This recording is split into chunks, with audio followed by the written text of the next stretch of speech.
और इनकी सत्ता की जो कुर्सी है वो राम भक्तों की लाशों पे आधारित है। राम जन्मभूमि आंदोलन के जो हत्यारा है वो अध्यक्ष है, तो निश्चित तौर पर कहीं ना कहीं मिलीभगत सामने आ रही है, देखने को मिल रही है कि कहीं ना कहीं ये मिलीभगत है। पर राजनीति ले पीडीए ले आए।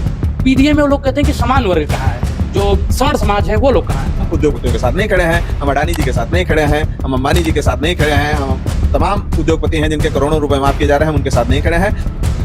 लाइनों में खड़ी थी और भीग रही थी और पुलिस की लाठियां खा रही थी, और इनका निर्वाचन आयोग कहता है कि माताओं बहनों के फोटो सार्वजनिक करने का।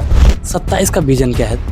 गंज में तमाम लोग हैं, भूमाफिया कौन नहीं है। 3-4 दिन से मैं देख रहा हूँ कि बाईपास का ढिढोरा पीटा जा रहा है, जो सड़कें हैं उसका लेपन नहीं हो पा रहा है, बाईपास का ढिढोरा पीटा जा रहा है। और योगी जी की खुन्नस ये माना जाता था कि माननीय जो कैसरगंज के पूर्व सांसद बृजभूषण शरण सिंह जी थे, उनसे उनके ताल्लुकात अच्छे नहीं थे, और उस खुन्नस के चलते गोंडा से उठा के बलरामपुर भेज दिया गया। लेकिन जो भारतीय जनता पार्टी की तरह छात्रों पर लाठी नहीं पड़ेगी। और 2024 में आपने देखा कि लल्लू सिंह का बयान आया कि 400 सीटें हमें संविधान बदलने के लिए चाहिए। उसके नमस्कार दोस्तों, मैं अनुराग ओझा। इस समय हम लोग करनेलगंज विधानसभा में हैं और हमारे साथ अखिलेश यादव जी के करीबी दिग्विजय सिंह हैं। तैयारियां लगातार 27 की चल रही हैं। इनसे बातचीत करेंगे कि पीडीए को लेकर क्या सोचते हैं लोग, और समाजवादी पार्टी पूरी हुंकार भर चुकी है कि 27 में हम अपनी सरकार बना लेंगे। लेकिन दूसरी ओर अगर बात की जाए तो भारतीय जनता पार्टी के लोग कहते हैं कि ये लोग रामद्रोही हैं। रामद्रोही का मतलब आप समझ गए होंगे कि मुलायम सिंह जी की सरकार में जो कार सेवकों पर गोली चलवाई गई। भारतीय जनता पार्टी लगातार धर्म का सहारा लेती है, और समाजवादी पार्टी लोकसभा चुनाव में आपने दोस्तों देखा होगा कि पीडीए की बात करके उत्तर प्रदेश में अच्छा खासा रिस्पॉन्स लिया। लेकिन अब जानना साहब बेहद जरूरी हो गया है कि 2027 के चुनाव में क्या ये लोग भी राम का चोला ओढ़ेंगे या पीडीए के सहारे ही इनकी नैया पार होगी। सर, पहले तो आपका बहुत बहुत स्वागत है। बहुत बहुत धन्यवाद ओझा जी। मेरा पहला सवाल यही रहेगा कि राम द्रोही का आप लोगों पर ठप्पा लगा हुआ है कि समाजवादी पार्टी जो है वो कार सेवकों पर गोली चलवाई मुलायम सिंह जी की सरकार में। तो आप लोग इस दाग से बचेंगे कैसे, क्योंकि 27 का चुनाव बहुत ही करीब आ चुका है। देखिए, ये दाग गलत लगा रहे हैं। सरकार थी मुलायम सिंह जी की, ये माना जाता है, कानून व्यवस्था के लिए गोली चली, ये भी सही है। लेकिन जिस व्यक्ति के आदेश पे गोली चली, निर्भय मिश्रा, वो राम जन्मभूमि ट्रस्ट का अध्यक्ष है। अध्यक्ष क्यों है? क्योंकि वो अपनी मानसिकता में भारतीय जनता पार्टी जिस लक्ष्य को लेकर बढ़ रही थी कि हिंदू और मुसलमान में बांट के भगवान राम के नाम पे राजनीतिक नैया पार करें। हम लोग तो बेहतरीन भगवान राम के नाम पे पार करते हैं, इनको राजनीतिक नैया पार करनी थी। उस राजनीतिक नैया के सहारे ये केंद्र की प्रचंड बहुमत की सरकार में आ गए और प्रदेश की सरकार में आ गए, तमाम प्रदेशों की सरकार में आ गए हिंदू मुसलमान करके। तो निर्भय मिश्रा को अध्यक्ष बना दिया, उनके भतीजे को टिकट दे दिया। चंपत राय जी जो उसके सचिव हैं, जिनके भतीजे हजारों लाखों में जमीनें खरीदते हैं जन्मभूमि ट्रस्ट के बगल की, और उसको जन्मभूमि ट्रस्ट को करोड़ों में बेच देते हैं। तो पूरे तरीके से जिस लक्ष्य के साथ भारतीय जनता पार्टी बढ़ रही थी उसमें सफल हुई। आरोपी को, जिसके आदेश पर गोली चली, उस व्यक्ति को आज ये अध्यक्ष बनाए हुए बैठे हैं। तो आरोप हम पे नहीं, ये भारतीय जनता पार्टी पे है। भारतीय जनता पार्टी ने अपने लोगों की लाशों पे राजनीति की, और इनकी सत्ता की जो कुर्सी है वो राम भक्तों की लाशों पे आधारित है। दिग्विजय जी, आप एक बड़ा बयान दे रहे हैं कि राम मंदिर में जो शहीद हुए लोग, उनकी लाशों पर भाजपा की कुर्सी टिकी हुई है। बिल्कुल टिकी हुई है। आखिर उसी राम जन्मभूमि के आंदोलन से भारतीय जनता पार्टी की आज प्रचंड बहुमत की सरकार है, और राम जन्मभूमि आंदोलन के जो हत्यारा है वो अध्यक्ष है। तो निश्चित तौर पर कहीं ना कहीं मिलीभगत सामने आ रही है, देखने को मिल रही है कि कहीं ना कहीं ये मिलीभगत है। आम जनता नहीं समझ पा रही है उसको। लेकिन सर, वो लोग आरोप लगाते हैं कि जो समाजवादी पार्टी के लोग हैं वो तुष्टीकरण की राजनीति के लिए, मुसलमानों को खुश करने के लिए अयोध्या नहीं जाना चाहते हैं, राम मंदिर में राम जी का दर्शन नहीं करना चाहते हैं। ऐसे लोगों को मैं कहना चाहता हूं कि पहले तुष्टीकरण की परिभाषा पढ़ लें। तुष्टीकरण होता क्या है? आखिर तुष्टीकरण क्या है? शब्द को उपयोग कर लेना। तुष्टीकरण, अयोध्या कौन जाता है? भगवान, जैसे हमें सनातन पे, हिंदू धर्म पे, सनातन पे, हमें सभी धर्मों पे विश्वास।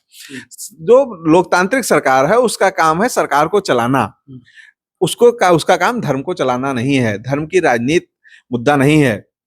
ओझा जी, हम कहाँ जाएंगे, कब जाएंगे, ये माना जाता है कि जब प्रभु की इच्छा होगी तो दर्शन हो जाएंगे, तो जब प्रभु बुलाएंगे तो चले जाएंगे। अब भारतीय जनता पार्टी कह रही है कि नहीं, आज चले आइए। आज आप चले, अगर हम चले भी जाएं तो वहां पे हमारे प्रोटोकॉल को डिस्टर्ब किया जाए और हमको बेइज्जत किया जाए, फिर उसके वीडियो को वायरल किया जाए। तो इस तरीके की जो कूटनीतिक राजनीतिक मनोभावना है उससे हम लोग दूर हैं। बाकी भारतीय जनता पार्टी का जो रामनामी चोला है वो सिर्फ ऊपर से पड़ा हुआ है। हम लोग राम भक्त हैं, हम लोग, हमारे लोग शिव के भक्त हैं, हमारे लोग जो है मुस्लिम समुदाय के लोग हैं वहां हैं, हमारे ईसाई में है, सिख में है, सब में है, ऐसा कुछ नहीं है। हम भारतीय जनता पार्टी, जो भारत का संविधान है, जो मूल ढांचा है, जिसके सहारे पीडीए है, जिसके सहारे भारत का आम नागरिक है, आप सवाल पूछ रहे हैं, हम जवाब दे रहे हैं, उस संविधान के तहत जो राजनीतिक व्यवस्था है उस पर हम सरकार चलाना चाहते हैं और उस पर हम बात करते हैं, उसी पर हमने सरकार चलाई।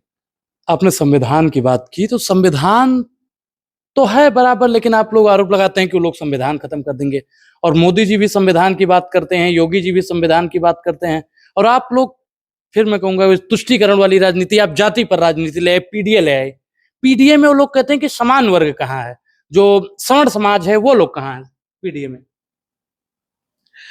पीडीए राजनीति हमेशा जो है पीड़ित की होती है, अत्याचारित की होती है, दलित की होती है।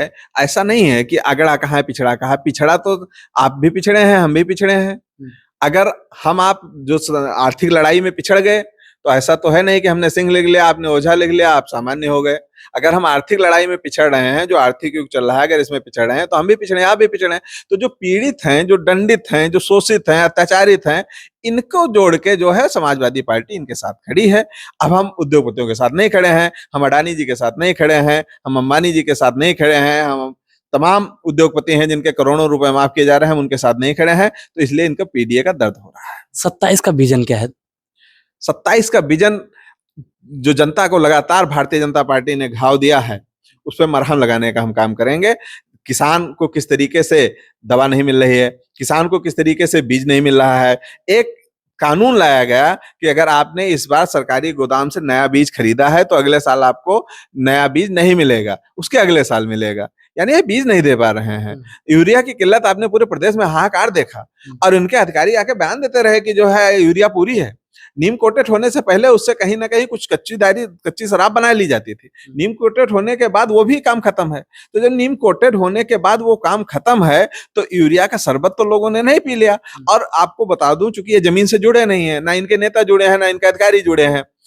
डीएपी तो हो सकता है कि 10 की 12 खेत में डाल दी जाए, 12 की 15 डाल दी जाए, लेकिन यूरिया नहीं हो सकती है। यूरिया अगर आप ओवरडोजिंग करेंगे तो फसल जल जाएगी। यूरिया एक निश्चित मात्रा है, उतनी ही डाली जाएगी।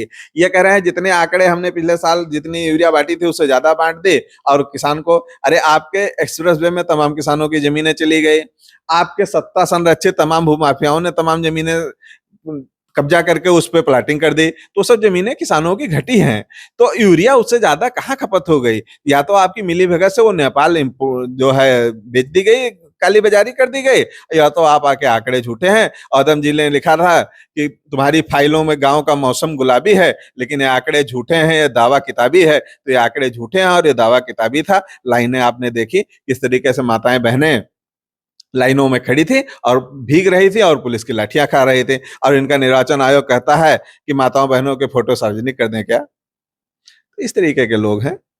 करनेलगंज की बात करेंगे। करनेलगंज की सबसे बड़ी समस्या क्या है? क्योंकि यहाँ के विधायक अजय सिंह जी हैं, वो लोग कहते हैं कि हमने बहुत काम कर दिया, और भाजपा लगातार ढोल भी पीटती है कि हमने बहुत कुछ काम किया है। तो काम दिखता क्यों नहीं है आप लोगों को? हाँ, भूमाफियाओं का संरक्षण लगातार जारी है। और भूमाफिया है कौन आखिर? एक्सप्लेन कर दीजिए। भूमाफिया सत्ता के संरक्षण में जो जमीनें विवादित हों या जो जमीनों में विवाद पैदा करके उससे हथिया लिया जाए, उन जमीनों को उस खरीद फरोख्त करने वाले लोगों को हम भूमाफिया कहते हैं। नहीं, कोई तो होगा करनेलगंज में आपके भूमाफिया। कर्नलगंज में तमाम लोग हैं भूमाफिया, कौन नहीं है? जो सत्ता से जुड़ा हुआ व्यक्ति है वो कहीं ना कहीं इस तरीके के कार्यों में लिप्त है, चाहे प्रत्यक्ष रूप से चाहे अप्रत्यक्ष रूप से। तमाम जमीनें कर्नलगंज में गरीबों की, निसहायों की कब्जा कर ली गई। इसके खिलाफ हम लोगों ने एक लड़ाई भी लड़ी और उसमें तमाम लोगों के खिलाफ मुकदमे लिखे गए। तो ऐसा तो है नहीं कि मुकदमे अगर लिखे गए और जांच के डीएम के जांच के आदेश के बाद लिखे गए, तो कुछ तो जांच हुई होगी, कुछ आरोप मिले होंगे। ऐसा तो था नहीं कि हमने आरोप लगाया और वहां मुकदमा लिख दिया गया। तो ये सत्ता संरक्षित भूमाफिया जो हैं, ये विकास कर रहे हैं, जो झुग्गी झोपड़ी है उसको उजाड़ दे रहे हैं, वहां विकास हो रहा है। जो सड़कें हैं वहां पर राबिश डाल के उसका गड्ढा फिलिंग हो रहा है। कांवड़ यात्रा निकलनी थी, परसपुर बालपुर मार्ग से होते हुए दुखरन्ना जाना था, भौरीगंज से जल लेके लोग आते हैं। अभी आप आए होंगे, रोड का हश्र देखा होगा।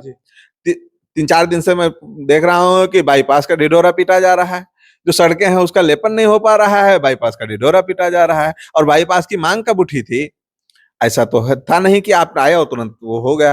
विश्वविद्यालय की मांग उठी, विश्वविद्यालय की जैसे घोषणा हुई, तमाम समर्थकों ने, भारतीय जनता पार्टी के लोगों ने कहा कि विश्वविद्यालय कर्नलगंज में बनना जा रहा है, ये हमारी मांग थी, ये पत्र था, इस पत्र के सहारे हुआ। और जब चला गया तो किसी की जुबान नहीं खुली कि हमारा हक है, रुकना चाहिए। भेजने वाले कौन थे? देखिए, भेजने वाले का जो आरोप आम जनमानस में है वो गलत है। भेजने वाला मुख्यमंत्री जी गोंडा के बाद बलरामपुर गए और बलरामपुर के जनप्रतिनिधियों ने कहा कि इसको हम हमारे यहाँ बनना चाहिए, और आपका एक यहाँ मंदिर भी है। गोंडा, और गोंडा से एक खास लोगों के साथ मुख्यमंत्री जी के कुछ निजी खुन्नस है, ऐसा सुनने में आता है। गोंडा के कुछ लोगों के साथ मुख्यमंत्री जी का निजी खुंदस है। वो लोग कौन है? कुछ लोग